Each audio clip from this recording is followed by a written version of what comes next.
Hey, what's up guys and gals? It's the Tyrant here and welcome back to my weekly Q&A session where you ask the questions and I give you the answers. It's my favorite time of the week. Not a lot has gone on so far for me to announce, but I did want to ask you this. I've been doing SPV3 all week, but in terms of streaming, I do that on Sundays and usually on Tuesdays and Thursdays as well. So as you know, I'm already on Halo 5. I mentioned before that I was going to do 2 sets of these videos. The first set with no commentary, the second with commentary, with my face and all that good stuff. Although that I don't want to break the camera lens either. But so here was my question for you. Once I'm done with Halo 5, do you want me to go ahead and start over with the commentary, or do you want me to move on to Halo Wars and Halo Wars 2, which you can let me know in the comments below or on Twitter. And the second question is, if you do want me to do the commentary, that's great. I do have a new camera that I bought especially for that and doing new videos. But I need to get a gaming headset too. Believe it or not, I don't have one. I'm not sure what to get exactly. I've heard the 2 names, Turtle Beach and Astro, around a lot, so I'm not sure if maybe I should go with one of those, and if so, which one. And again, let me know in the comments below what your personal opinion is, because I definitely take those things into consideration. So with that, let's go ahead and jump into it. For those of you who don't know how this works, it's simple. If you have a question that you want featured in next week's video, all you got to do is ask it in the comment section below. Also, you can hit me up on Twitter at MythicTyrant. Link to my Twitter feed can be found in the description below. And if you're not following me, you definitely should. I do tend to hold the Twitter questions in a little bit higher priority. Not that they're more important than the one in the comment section. Not at all. All your questions are important. But to me, I guess I feel like people are going an extra mile and taking an extra step just to ask their questions, so I definitely take that into consideration too. And of course, why wouldn't you want to follow me on Twitter? You get to see me have my conversations with Actman, Hidden Xperia, Late Night Halo, or Late Night Gaming, whichever one he goes by. He's a very talented YouTuber, and so many others, as well as 343 Industries and even Bungie. And you can jump in on those conversations and share your own opinions, get in there. So if you're not following me, pause this video right now, go to Twitter. If you don't have an account, it's free, set one up, and hit me up at MythicTyrant. And I can't wait to see you there. So with that, let's go ahead and jump right into it. Our first question of the week comes from Gold Leader. And I don't think he meant for this to be in the Q&A, but I've heard it a lot over the last couple of weeks. And Gold Leader asks, why are you showing gameplay of another game?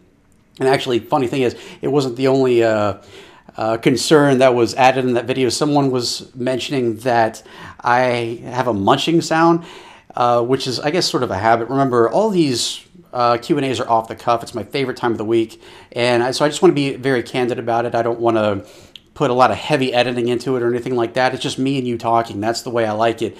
You're a great audience. You're my favorite niche in the community, meaning my favorite subgroup. You guys are great. You're very dedicated, and I've got to know a lot of you. So that's sort of the way I do it. And in response to that guy's question, all I have to say is this.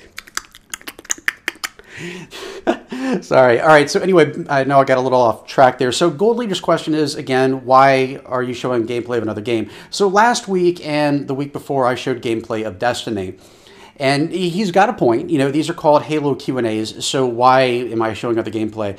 And I've got a few reasons for you. So the first thing I want to point out is, if you're focusing on the gameplay and not the content of the video, which is the Q&A part, you're focusing on the wrong thing. The gameplay isn't there to make a point. It's just there to entertain you. It's something to give you to watch while you're listening to the Q&As. I could simply just put the black screen up with my Tyrant insignia on it, if you would prefer it to be just like a video podcast, but I assume that people want a little bit of action on the screen, so I prefer to have some gameplay in the background. Having said that, I did start out with Halo 5 Guardians as the gameplay in the background.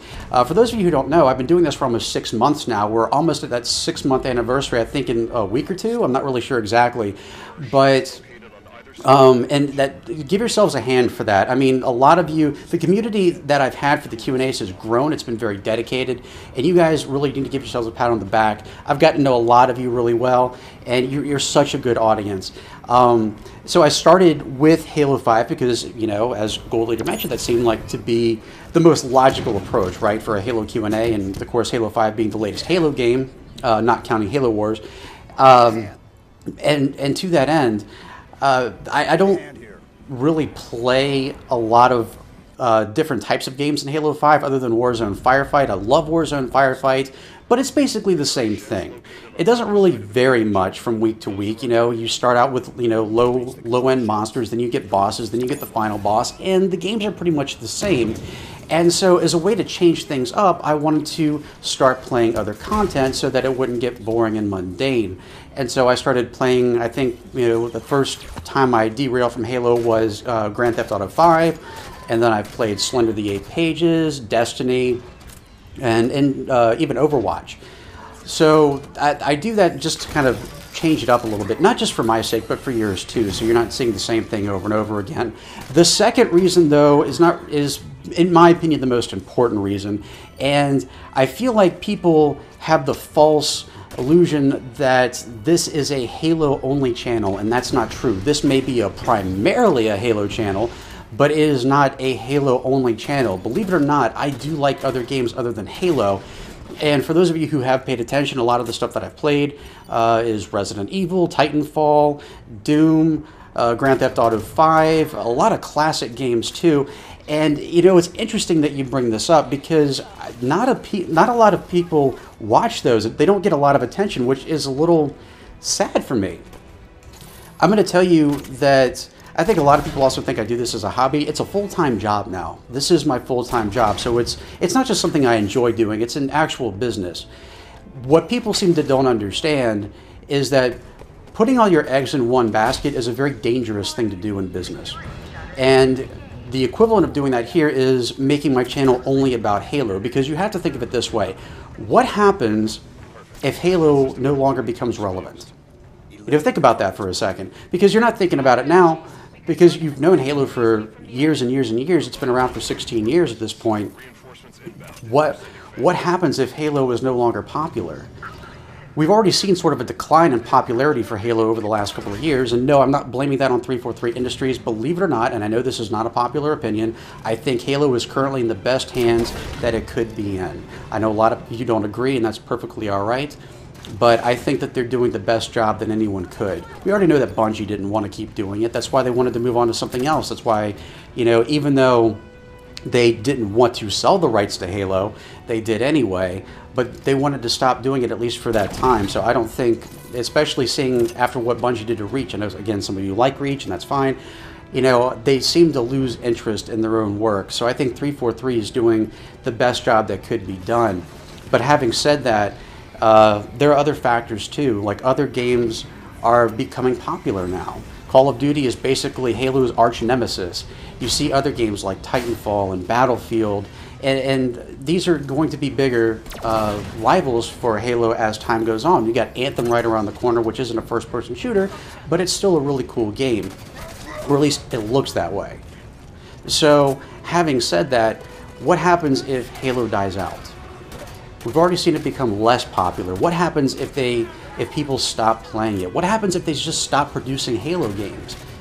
If all I'm doing is covering Halo, that means my channel is going to take a hit too. Let me put this in more perspective of just, you know, your average everyday American worker, or any type of worker across the globe. What happens if you're working for a company and their services are no longer selling? You lose your job, right? Now, in some cases, you might be lucky enough to get severance pay, but a lot of jobs don't do that. And in my case, do you think I'm going to get severance pay from Google? Absolutely not. And Halo might still be relevant to some people, but if I'm not producing new content, then no one's going to watch it. Doing what I do here, playing other games, is my way of sort of showing you guys that there's other stuff out there that I enjoy playing. And I'm not always great at it. What you saw with Destiny, yeah, of course I suck. That was my first time playing it. The two separate reels of footage that you saw from last week and the week before were actually from the same game. And since I had played that game for about 45 minutes, I figured, you know what? Why not just go ahead and split the footage up into 2 videos? That seems fair enough. But given time, yes, I can become an expert in just about any game. The problem is I don't know what games you guys like. And again, you can let me know in the comments below or on Twitter. And if I see an overwhelming response for a certain game or a certain franchise, that's something I could certainly look into. But me doing this is showing you, yes, I do play other games. And my hope is that not only does it get you interested in seeing the other content that I produce and the other games that I play, but people from other communities can hear, oh yeah, this awesome Halo guy, this guy who does mythic and legendary walkthroughs and everything, one of the most powerful, not powerful, but one of the best campaigners in the world, is now working on this game. You should check him out. So it gives other people a chance outside this community to experience something new. So that's my way of doing that in these videos. Not only does it provide a more variety of entertainment for you and myself, but it allows me to be able to expand my product, my Tyrant brand, my universe, and my community. So that's why I do it. It's not meant to confuse anybody. It's just to help with the site in general and to further entertain you. So I know that was a bit long-winded, but I hope that answers your question, Gold Leader, and I appreciate that. Thank you.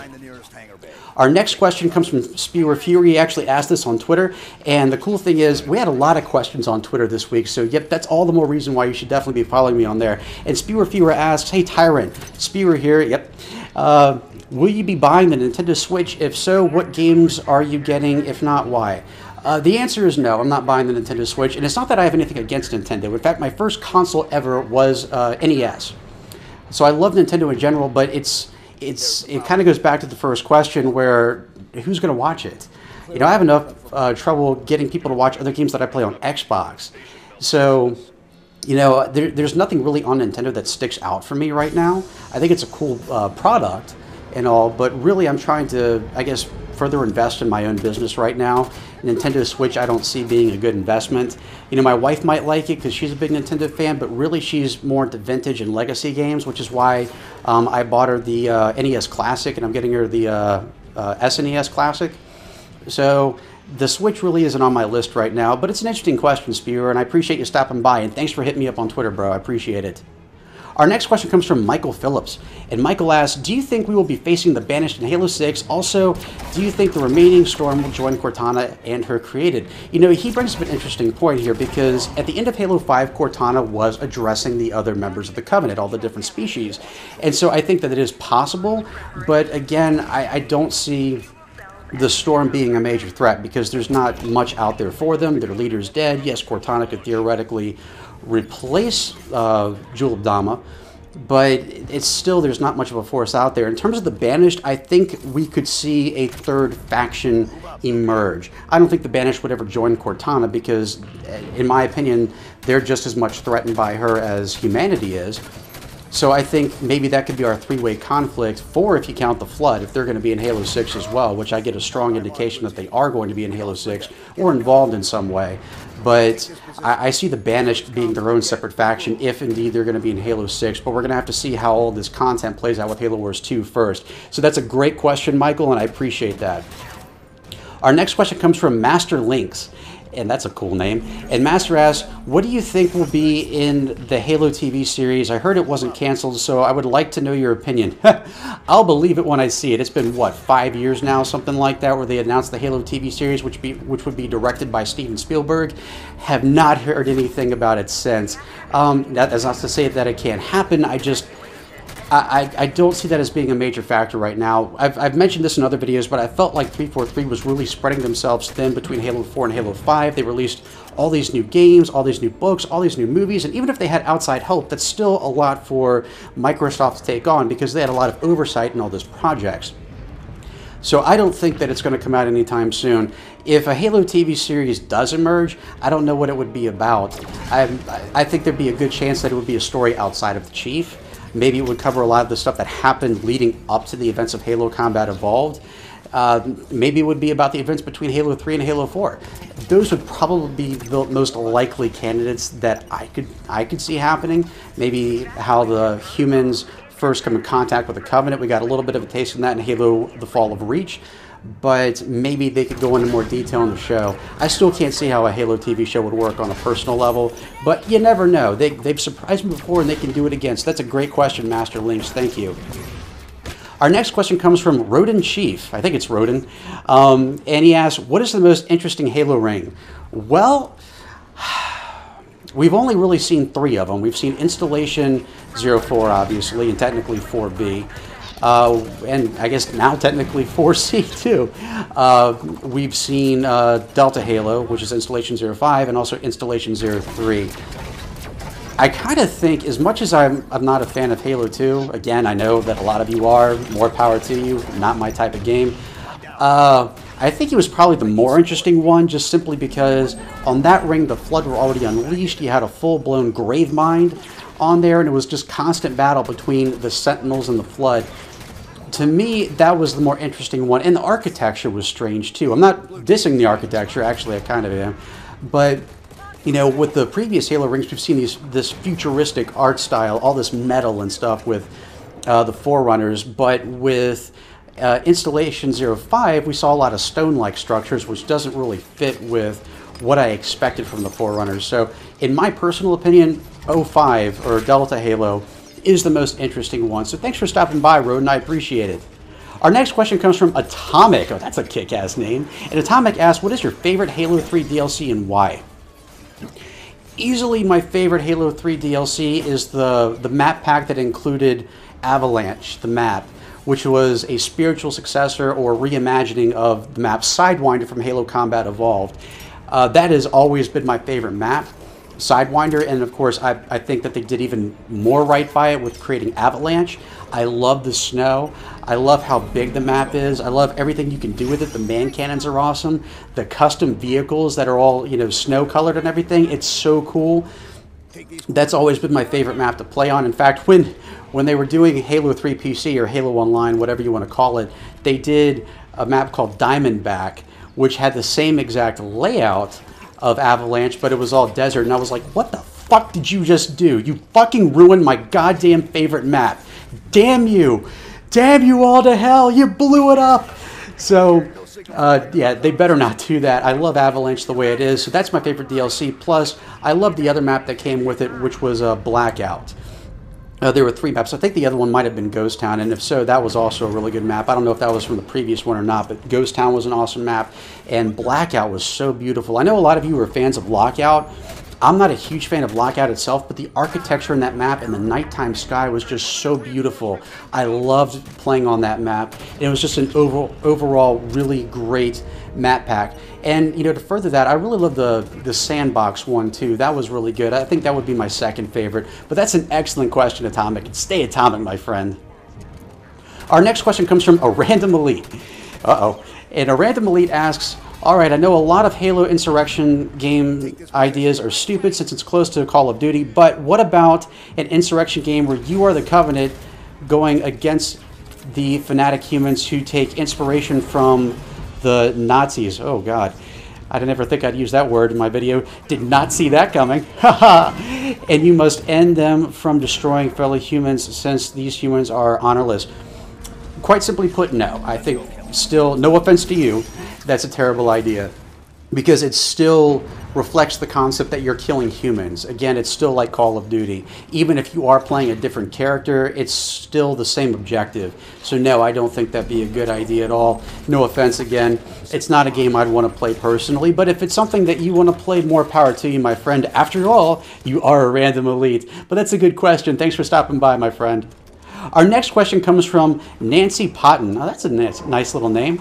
And Nancy asks, if you were stranded on an island in the middle of nowhere, which AI from Halo universe, or which Spartan or human or whatever to accompany and aid you would you want to have there with you for your survival? Hands down, Cortana.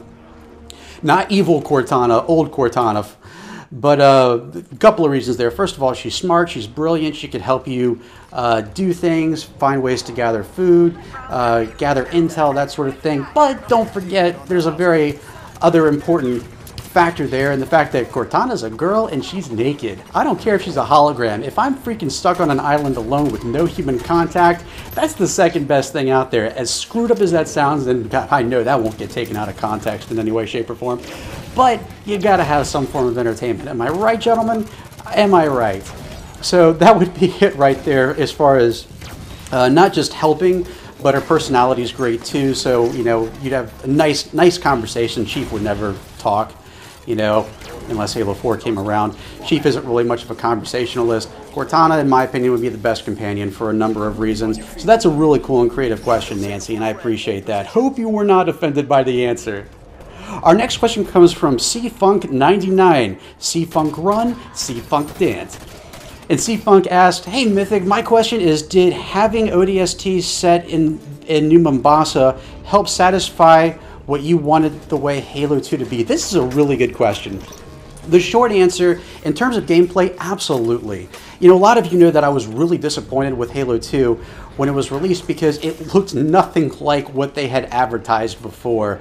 With E3 2003, we saw this big, massive metropolis. It seemed very open worldish, and it was just, I was so looking forward to playing that. And of course, Halo 2 came out, and it was nothing like that at all. You had the outskirts, which were like the slums of New Mombasa, which looked shitty as hell. You had Metropolis when you finally got there, but you were in a tunnel half the time, and then you got to a little park area. You had like 2 city blocks that counted as the city, and that was it. It was so disappointing. 2 out of 14 fucking missions. I still cannot get over that. But ODST changed that. And ODST essentially gave me what I wanted, what I was expecting from Halo 2. It did a great job of that, especially the hub world. That was so well done.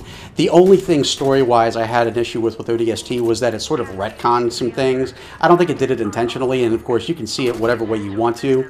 But it's like Halo 2, I had an understanding that the slip space rupture or whatever destroyed New Mombasa. That's what it looked like in the cutscene. But when you see ODST, it didn't really do anything at all except weaken the space elevator. That's it. No consequences. And then when it came to Halo 3, I realized that because of the ending of ODST, that Sergeant Johnson, and I guess Miranda too, had been back a lot longer than I thought, which means they got back a lot sooner than the Chief, not just a little bit. And even then, we don't really find out what the engineer told them at the end of the game, or if it was even relevant to the war itself. So I was kind of disappointed with that. But strictly in terms of the gameplay, it was beautiful. I even do like the story by itself. If I don't try to analyze it too closely, the story was very well done, especially Nathan Fillion and his performance. That was fantastic. He's a great actor, one of my favorite ones out there. And the gameplay was just fun. I got to appreciate this big metropolis city, and I would love to see something else like that down the road. So that's a great question, CFunk99, and thank you, my friend. Our next question comes from King Moro.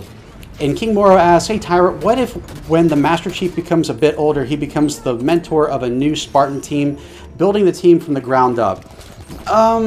No, I can't really see that, because the idea of Master Chief retiring just doesn't really sit well with me. You know, he's been a warrior since birth. You know, I see if they're going to discontinue the story of the Master Chief, he'll probably do like a self-sacrificing type thing, maybe for Cortana and humanity. I think there's going to be definitely some redemption there. It's something, I mean, we've seen statues of him in, remember the Halo, well, I know I'm kind of speaking in fragmented sentences here, I do apologize. Remember in Halo 3 when we saw all those ad campaigns building up to the game and we saw like a statue of Master Chief? That tells me in that world, Master Chief is no longer alive. And because of that, that's how I see him going out in combat, you know, saving the human race, saving all life in the galaxy. That's what I believe. I don't think he's going to train anybody, and I can't really see that happening either, because what's he going to do? Train him in his Spartan outfit? We're not supposed to see the Master Chief's face, ever. So I really don't see that being a thing.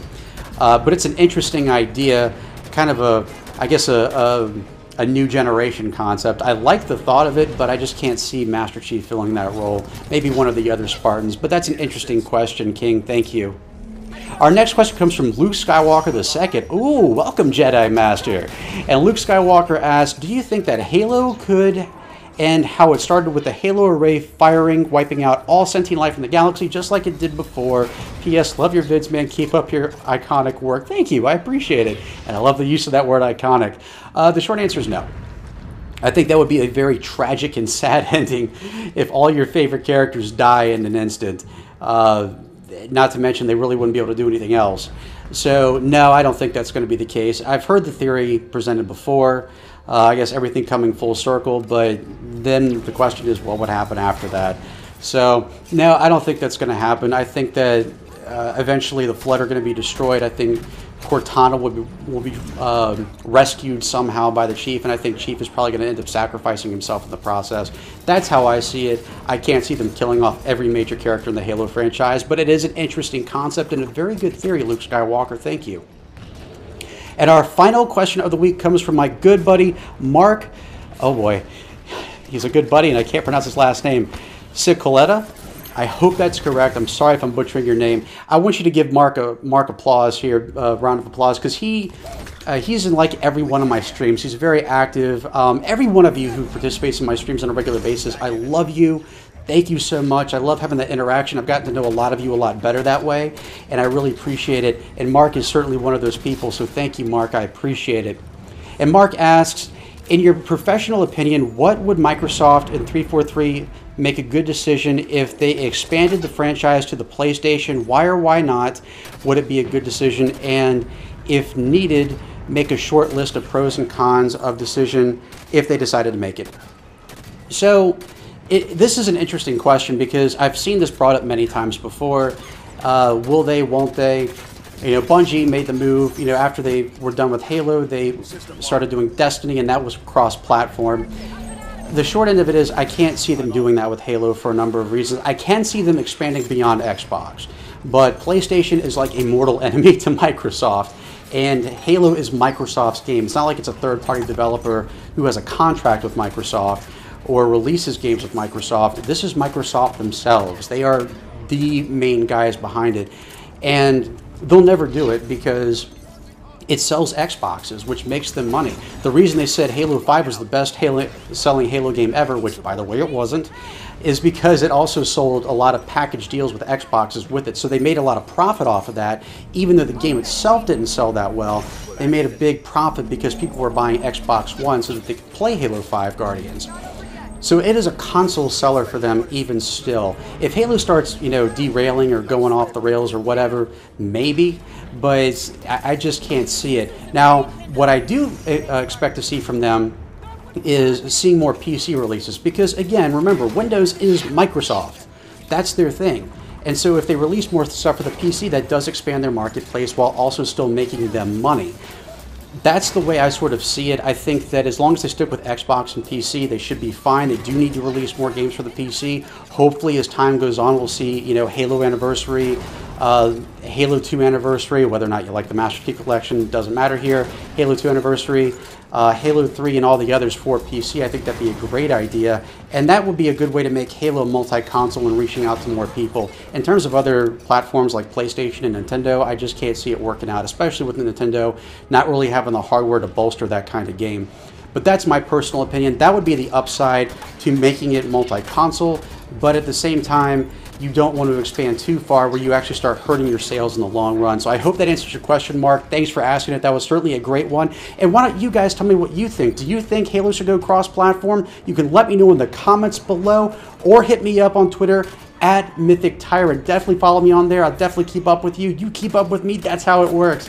And if you like this video and you want to see more, click that subscribe button for more great content every single day right here on MythicTyrant.com, and also to keep up with the latest in Halo news. Thanks so much for watching, guys and gals. I love you so much. Have a great weekend. I'll see you right back here next time. And as always, I'm the Tyrant, signing off.